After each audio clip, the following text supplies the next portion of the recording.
पहले अपने लीडर को बाहर निकालने वाले हैं, अपने लीडर के लिए बोलने वाले हैं। सबसे पहले तो वो बाहर आए, उसको उस कुर्सी पे वापस भेजना जो उसका हक है, वो उसी को सूट करती है, उसको वहां पे होना चाहिए। तो असेंबली में जाने का पहला मकसद ये है कि वजीर आजम इमरान अहमद खान न्याजी हो। जैसे इमरान रियाज खान को 4.5 महीने गायब रखा इन्होंने।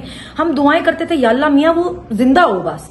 अभी जिसका मुराद है, मुराद को क्यों छुपना पड़ा है? उसका अपना मुल्क है, वो उस पे क्यों शक है कि वो एक मुहिब वतन पाकिस्तानी नहीं है? उसको आप क्यों जबरदस्ती दहशतगर्द साबित करना चाहते हैं? और बहुत अच्छी थी डॉक्टर साहब, क्योंकि डॉक्टर यास्मीन है, उन जैसी औरत मैंने देखी ही नहीं। वो इतनी बहादुर औरत है, मतलब उन्होंने हमें सही हर चीज में गाइड किया। और फिर वही हुआ, जितनी दफा मेरा रीअरेस्ट किया उतनी दफा एक्सपोज हुए, उतनी दफा सामने आए कि देख लो जी ये आपकी रियासत, ये अब माँ जैसी और बाप जैसी रियासत। तो हमें उन्होंने आधी रात में सर्दी में बाहर खड़ा कर दिया, रात में 2:30 बजे के करीब, और वो तलाशियां लेने लगे। और वो बाहर से टीम्स आई तलाशी लेने के लिए। कुछ समझ नहीं आ रहा था कि हो क्या रहा है और किस बात की तलाशी है। तो वो बहुत अजीब था हमारे लिए, बड़ी मुश्किल थी वो रात। और बाद में पता चला जी उनको शक था हमने कोई मोबाइल चुराया हुआ है कहीं से। तो फिर उसके बाद तो और सीखा मैंने जेल से ये कि अगर आपकी फैमिली सपोर्टिव हो ना, आपको पता हो कि आप हक सच के साथ खड़े हैं, तो आपको भागने की जरूरत नहीं है, आपको छुपने की जरूरत नहीं है। आप मुश्किल टाइम भी हो ना, वो गुजर जाता है। वक्त की जो सबसे खूबसूरत बात है ना, वो ये है कि अच्छा हो या बुरा वो गुजर जाता है। तो जेल से हमने यही सीखा कि बस उम्मीद रखनी चाहिए, मुसलमान को कभी उम्मीद नहीं छोड़नी चाहिए। हमें हमेशा जब भी हमको डिसाइड होते थे ना, तो हमें डॉक्टर साहब कहती थी कि क्यों तुम्हें क्या अल्लाह पे यकीन नहीं रहा? क्या तुम्हें उस पर यकीन नहीं है कि जो अल्लाह है कि वो इंसाफ करेगा और सही वक्त आएगा? तो हम कहते थे नहीं। वो कहती थी क्या तुम्हें किसी ने बताया नहीं कि मैं मायूसी कुफर है? तो तुम लोग कैसे मायूस हो जाती हो कि अल्लाह पे भरोसा नहीं रहा? तो जेल में हमने ये सीखा कि मुश्किल वक्त गुजर जाता है, अल्लाह मदद करने वाला होता है, और वो इंसाफ जरूर करता है, चाहे देर से करे, लेकिन होता जरूर है ना। मेरा पॉलीग्राफिक टेस्ट हुआ है 2 बार ना, तो 2 बार उन्होंने जब हमारा हुआ तो उसने मुझसे एक सवाल पूछा इसमें कि अगर आपको किसी पैसों के बदले, मतलब अगर आपको वो कहें कि जितने पैसों के बदले आप छोड़ दें ना, ये आप नुकसान भर दें तो हम छोड़ देंगे। तो मैंने उनको कहा मैं इनको 1 रुपया ना दूं, मैं क्यों दूं इनको 1 रुपया जब मैंने कुछ किया ही नहीं, मैं क्यों दूं? उसी तरह इन लोगों का मैं 1 रुपया ना लूं, अपने बच्चों को हराम खिलाऊंगी तो वो कल को सही कैसे निकलेंगे ना? तो मैं जैसा भी खिला सकूं अपने बच्चों को जायज खिलाऊंगी। किसी के पैसों में मुझे बिल्कुल कोई इंटरेस्ट नहीं है। अल्लाह, मेरी अम्मी कहती होती है हमेशा अल्लाह से दुआ करनी चाहिए कि वो हमेशा देने वालों में रखे, मांगने वालों में नहीं। तो मुझे किसी के पैसे की कोई जरूरत नहीं है। उनके, मेरे बच्चों का जो बाप है उनको अल्लाह सलामत रखे उनके सर पे। तो खान के साथ जो हम हैं ना, वो अपनी वजह से हैं, अपने लिए हैं, अपने बच्चों के लिए, अपने मुस्तकबिल के लिए हैं। तो किसी पैसे की लालच में तो कोई ये चीज हमसे नहीं छीन सकती ना। पैसा कितनी देर चला लेंगे हम? इस मुल्क का ठीक होना जरूरी है, बड़ी देर से खराब है, अब इसको ठीक हो जाना चाहिए। पहले अपने लीडर को बाहर निकालने वाले हैं, अपने लीडर के लिए बोलने वाले हैं। सबसे पहले तो वो बाहर आए, उसको उस कुर्सी पे वापस भेजना जो उसका हक है, वो उसी को सूट करती है, उसको वहां पे होना चाहिए। तो असेंबली में जाने का पहला मकसद ये है कि वजीर आजम इमरान अहमद खान न्याजी हो। पहला तो ये कि वो लिपस्टिक मैंने पहली दफा गुजरांवाला में लगाई थी, और वहां पे भी सारी खवातीन मेरे पीछे पड़ गई थी कि इसका नंबर बता दो। तो मुझे नहीं पता था कि मर्द हज़रात को भी उसके कलर में होगी इंटरेस्ट होगा कोई। मैक की है कलर, मुझे नहीं पता।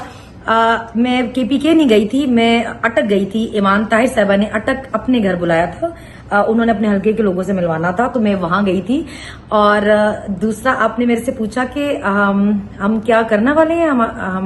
हम खवातीन के लिए, देखिए मैंने अभी भी सबसे पहले बात की कि आलिया के लिए भी, डॉक्टर साहबा के लिए भी और बीबी के लिए भी, कि आप मर्दों के साथ फिर भी आप लड़ाई लड़ें जो आपने लड़नी है, खवातीन को इससे बाहर निकाल दें। सबके घरों में माए बहनें बेटी हैं, कुछ तो लिहाज शर्म रहने दें।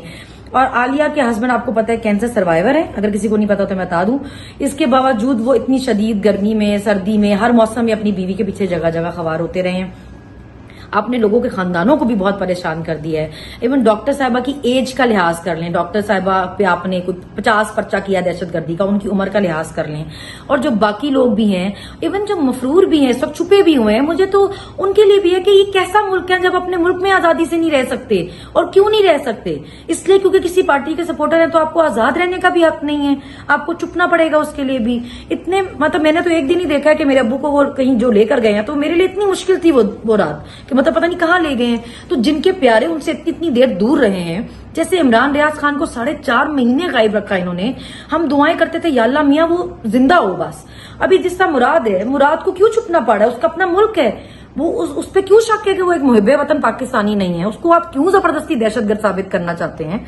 या बाकी भी जो लोग हैं, अभी जो मिलिट्री कोर्ट्स में लड़के हैं, उन्होंने मतलब आपने उनको 14-14 महीनों से रखा हुआ है, आप उनको कुछ बता भी नहीं रहे, कुछ कर भी नहीं रहे उनका। भाई सिविलियंस है, उनको आप क्यों इन्वॉल्व होना चाहते हैं? आप उनको क्यों लेकर गए हैं वहां पे? भी आम अदालतों में भेजे ना उनको। मतलब जर्नलिस्ट हैं, उनको पाकिस्तान छोड़ के बाहर भागना पड़ रहा है। जो अरशद शरीफ के साथ हुआ, मतलब जो सोशल मीडिया के साथ आप कर रहे हैं, किसी को तो बख्श दें, आप किसी को भी नहीं छोड़ रहे। मतलब इसके लिए हम तो बोलेंगे ना, मेरा तो मुंह खैर कोई बंद कर सकता ही नहीं है ना। मतलब मैं तो बोलूंगी, मतलब ज्यादती और जुल्म की भी कोई हद है ना, एक लिमिट रखें। हर कोई अगर मुल्क छोड़ के चला जाएगा तो इस मुल्क में किसने रहना है ना? अगर हम ही नहीं रहेंगे तो चल, तो फिर हमारे ही टैक्स के पैसों से रहा है ना। तो फिर जब ये सारी अयाशियां बंद होंगी, जब हम टैक्स ही नहीं देने के लिए रहेंगे इस मुल्क में, तो फिर कैसे गुजारा करेंगे ना? तो थोड़ी इज्जत करें उनकी जो टैक्स दे रहे हैं, मतलब जो अयाशियां करवा रहे हैं उनकी इज्जत करें थोड़ी। अभी हम भी आपको ऐसे ताड़ने मारने लग जाए आके कि जी हमारे लाइफस्टाइल से जेलस हैं और हमें फॉलो करना चाहते हैं। ओ भाई, हम नहीं करना चाहते आपको कॉपी, नहीं आपको फॉलो करना चाहते हैं। ये जो लाइफस्टाइल आपने मेंटेन ही हमारे पैसे से किया हुआ है, भाई उसको क्यों कॉपी और फॉलो करना चाहेंगे? हम तो बस ये कह रहे हैं कि भाई करें अयाशियां हमारे पैसे पे, पर इज्जत भी कर लें भाई हमारी थोड़ी बहुत। मतलब ज्यादा नहीं कर सकते तो खवातीन को ही छोड़ दें कम से कम। ये जो इतने महीनों से रखी हुई है, मतलब 14-14 महीनों के हमारे रिमांड है ये। ना कोई चलान पेश होता है, ना कुछ रिकॉर्ड लेके आते हैं, बस रिमांड पे रिमांड पे रिमांड हो जाते हैं। मतलब किसी को तो बोलना पड़ेगा। हम बोल रहे हैं, बोलते रहेंगे इंशाल्लाह। मैं तो बोलती रहूंगी, मैं तो कहीं नहीं जा रही भाई, इसी मुल्क में हूँ, चारों सुबह के लिए बोलती रहूंगी इंशाल्लाह ताला। देखेंगे, आप देखेंगे सब इंशाल्लाह। याद हो रहे हैं, जब मेरा पहला रीअरेस्ट हुआ तो सब लोग काफी डर गए कि ये तो मतलब नहीं छोड़े, ये तो रीअरेस्ट भी कर रहे हैं।